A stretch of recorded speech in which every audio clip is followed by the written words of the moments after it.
တော့ရန်ကုန်ကနေပြီးတော့39မိုင်ပွာဘောနဲ့ကြီးလမ်းခွဲရနေတာ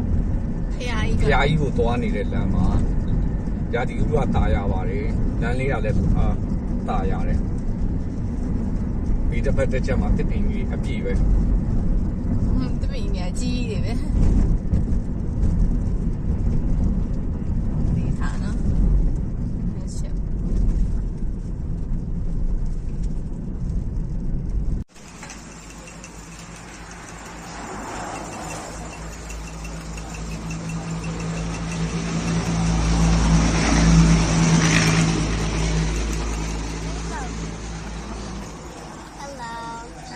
ဒါဖီလင်းရောက်လို့ခဏနားတာပါမဟုတ်စားပါလားဖီလင်း Royal 73ဒီတိုင်ရှိရမြင့်စုတကားကပ်ပြီးတိုင်ပါခင်ဗျာဒါတော့မနေ့က breakfast နဲ့စားတာပါတိုင်လေးကတန်လဲတမှာလဲစားတော့လည်းအရသာကောင်းပါတယ်နွားနုလည်းကောင်းတယ်ဗျနွားနုကပြည့်နေတာပဲ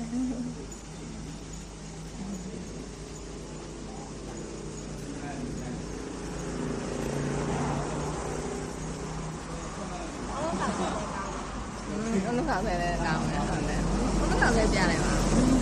အုံးခေါက်လည်းကောင်းတယ်ရမ်းမီလား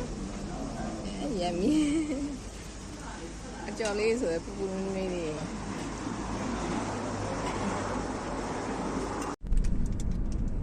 တန်လွင်တာဖတ်အောင်ဖြတ်တာပါဟိုဘက်ဘေးမှာရှိနေတာကတော့တန်လွင်မြစ်ကြီးပါ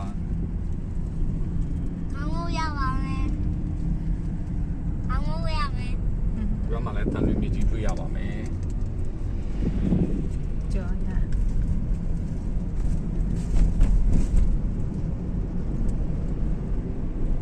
ရှေ့ပဲနော်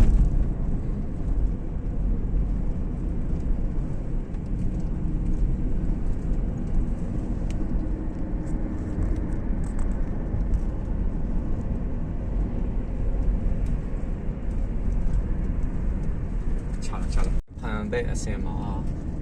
ဒီဘက်မှာတစ်ပင်လေးအုပ်အုပ်ဆိုင်ဆိုင်နဲ့တကယ်ကိုလှရတဲ့လမ်းလေးပါ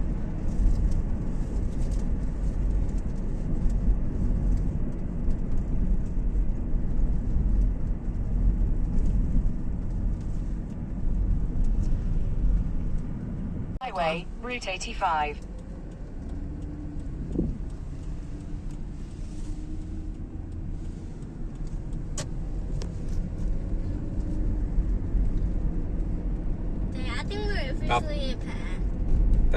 တန်လင်းတရားဖန်အစင်းကနေဒါဖန်ဘက်ကိုစပြီးတော့ချိုးလာတဲ့လမ်းခွဲပါ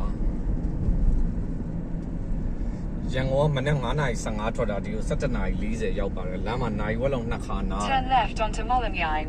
HPA and Highway Route 85နော်ဟုတ်တယ်နော်ဟုတ်တယ်ပြင်နေမျိုး Continue on Route 85 for 3 milesဒါဆိုပြီးတော့ရောက်ပြီ3မိုင်ပဲရှိတော့ဒီမှာလေးဟိုပါ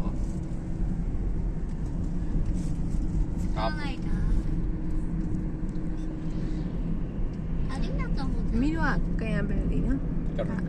ဒါဟိုတယ်ဆွဲကြပဲဟောဒါဟိုတယ်ဆွဲလို့